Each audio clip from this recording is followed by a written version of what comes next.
பாருங்க, நான் தீவிர வாத்தியார் ரசிகர். நான் இந்த படத்துல வில்லன். தம்பி ஆனந்தராஜ் வந்து வாத்தியார் ரசிகரா நடிச்சுக்காரு. கேட்டாரு, நான் டைரக்டர்கிட்ட கேட்டு அதை ஓபன் பண்ணலான்னு சொல்லிட்டாரு. நீங்க தலைவர் ரசிகர் தானே ஆனந்தராஜ்? தம்பி இல்லைங்க, டெஸ்ட் இருக்கு, அது உட்கார முடியாது பாருங்க. நான் சொல்ற டயலாக் எல்லாம் எந்த படத்துலன்னு சொல்லணும். சும்மா நடிச்ச கேரக்டரா மாறும். ஏய் துரைசாமி, என் தாய் எனக்கு பால் ஊட்டி வளர்த்தாங்க, இந்த நிலத்தாய் எனக்கு சோறு ஊட்டி வளர்த்தாங்கடா. இந்த தாயை விட்டு கொடுக்குற அளவுக்கு நான் கோழை இல்லடா. ஒரு பிடி மண்ணுக்காக எந்த தியாகத்தையும் பண்ணக்கூடிய பரம்பரையில் வந்தவன்டான்னா. ஏய் 100 என்ன 1000 என்ன 1,00,000 பேர் ஒன்று கூடி படையெடுத்து வந்தாலும் இந்த இடத்தை விட்டு பிரிக்கவே முடியாதுடா. நான் ரத்த சிந்துனா அது இந்த மண்ணில் தாண்டா கலக்கும். நான் உடல் கீழே சாஞ்சா அது இந்த மண்ணை தாண்டா அணக்கும். ஏன் உயிர் போனா இது இந்த மண்ணில் தாண்டா போகும்.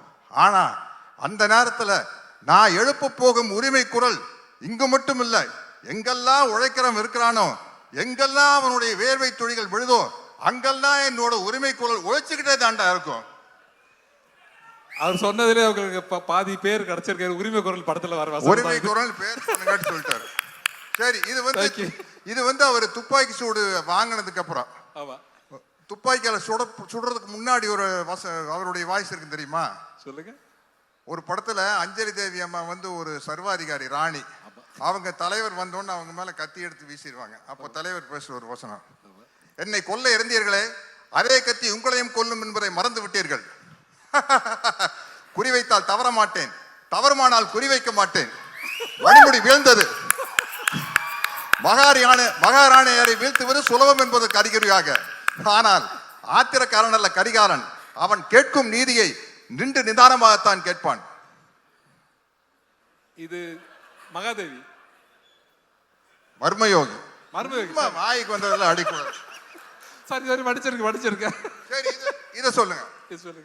படையிலே சேர்ந்தேன், மக்களுக்கு பணிபுரிய, நாட்டை காக்க. சேர்ந்த பின்பு அறிந்தேன், ஆற்ற வேண்டிய படை மக்களை ஆள வைத்தது, வாழ வைக்க வேண்டிய படை மக்களை மாள வைத்தது என்று. உங்கள் ஆட்சியின் கொடுமைகள் அனைத்தையும் கண்டேன். ஆதரவற்று மக்கள் துடிப்பதையும் பார்த்தேன். மக்கள் அழுத கண்ணீர் ஆரண பெருகும்.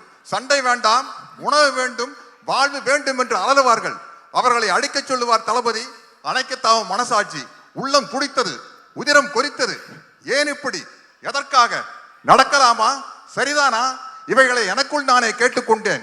ஒரே ஒரு முடிவுக்குத்தான் வந்தேன். மக்களிலே ஒருவன் தலைவனாகும் வரையில் மன்னராட்சியின் அக்கிரமங்களுக்கு முடிவே இருக்காது என்பதை அறிந்தேன். படையிலிருந்து விலகினேன், புரட்சி கூட்டத்திலே புகுந்தேன். புரட்சி என்றதும் பயந்து விடாதீர்கள், இது ஆலயத்திற்கும் ஆயுத புரட்சி அல்ல, அதில் எங்களுக்கு நம்பிக்கையும் இல்லை.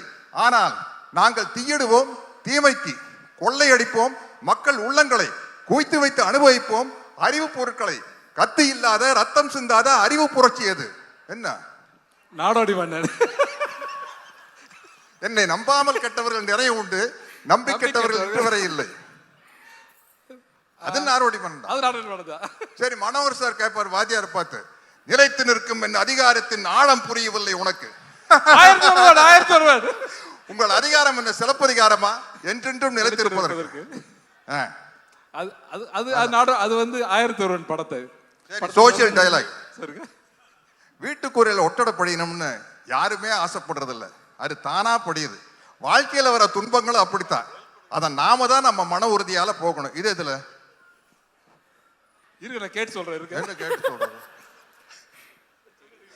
இல்ல சந்திரோதயம் ஓகே, பரவாயில்ல, பொழைச்சு போங்க, விட்டுரு. நல்ல பேரை வாங்க வேண்டும் பிள்ளைகளே. Guys, I think for one moment Sathyaraj சாருக்காக ஒரு மிகப்பெரிய கைத்தட்டல் கொடுத்துடலாம். This is iconic sir.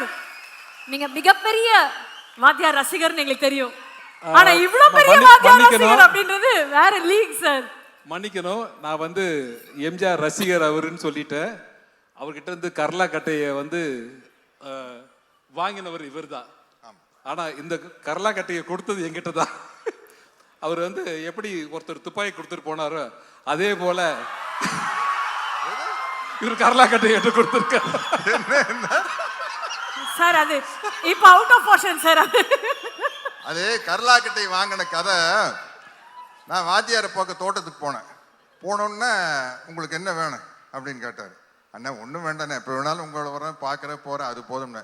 இல்லை ஏதாச்சும் கேளுங்க அப்படின்னாரு.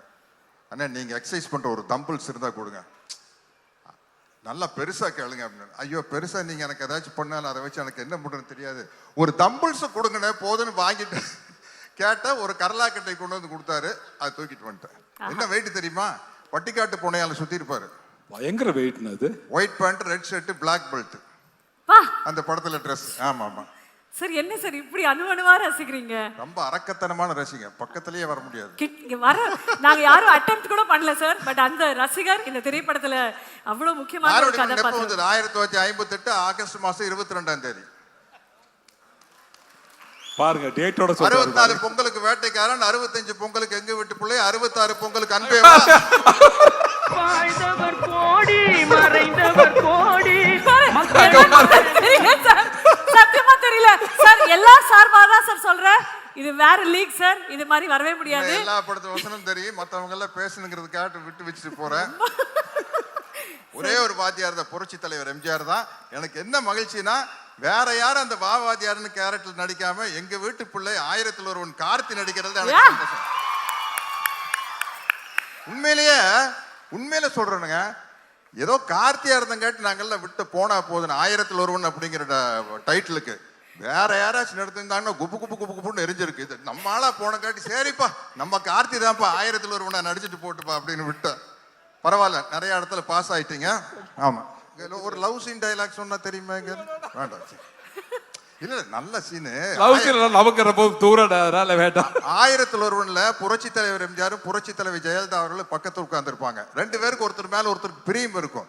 பட் ஒரு லேடிஸ்க்கு ஒரு வெக்கம் இருக்கும்ல, கட்டி பிடிக்கலாம்னு ஆசை இருந்தாலும் வெக்கத்தோடு இருப்பாங்க. அப்ப அந்த அலை அடிச்சு போட் ஆடணும்னா ஜெயலலிதா மேடம் வந்து வாத்தியார் மேல விழுந்துருவாங்க. விழுந்தோன்னே பொல்லாத அலை அப்படிம்பாங்க. வாத்தியார் நம்மை புரிந்து கொண்ட அலை. அது வந்து திருமணம் ஆன பிறகு உள்ள பேசுற வசனம் அது. கப்பலுக்கு அடியில. ஓகே, மத்தவங்க எல்லாம் பேசணும். இத்துடன் எனது இல்ல ஐயா, வாத்தியார் மேல இவ்வளவு பிரியம் வச்சிருக்கீங்க நீங்க. இங்க ஒரு சில கேள்விகள் அவரும் கேட்கணும்னு ஆசைப்படுறேன். வாங்க வாங்க கண்ணு வாங்க. அங்க வரணுமா? சார் நீ கண்ணு, அந்த கண்ணு இல்ல சார். சரி சரி. தம்பி சத்யராஜ் எப்படி இருக்கீங்க? அண்ணா நல்லா இருக்குண்ணே, ரொம்ப நல்லா இருக்குண்ணே. உங்க ரசிகருங்க நல்லா தாங்கண்ணா இருப்பாங்க. ரொம்ப மகிழ்ச்சி. இந்த படத்தில் தம்பி கார்த்தி என்ன மாதிரியே நடிச்சிருக்காரு. அதை பற்றி நீங்கள் தான் சொல்லணும். ஏன்னா நீங்கள் தான் என்னோட ரத்தத்தின் ரத்தம். சொல்லுங்க அண்ணா. கார்த்தி வந்து முதல் படத்திலேயே பல அவார்டை வாங்கிட்டாரு, பருத்தி வீரன் அப்படின்னு. தொடர்ந்துண்ணே அண்ணா வாத்தியார் அண்ணா தொடர்ந்து 5 படம் கண்டினியூஸா ஹிட் கொடுத்த முதல் ஹீரோ கார்த்தி தானே. அந்த சந்தோஷம் இருக்குண்ணே. இல்லாட்டின்னா உங்க கேரக்டர் எடுத்து நடிச்சு பண்றதுக்கு வந்து ஒரு பெரிய தைரியமான, எங்களை மாதிரி உங்களுடைய வெறித்தனமான ரசிகர்கள்லாம் கோச்சுக்கும் இல்லையா. பட் கார்த்தி வந்து ரொம்ப ஹோம்ஒர்க் பண்ணி என்கிட்ட நிறைய டவுட் கேட்டிருக்காரு. பஞ்சு டைலாக் எல்லாம் சொல்லி கொடுத்துருக்கிறேண்ணே.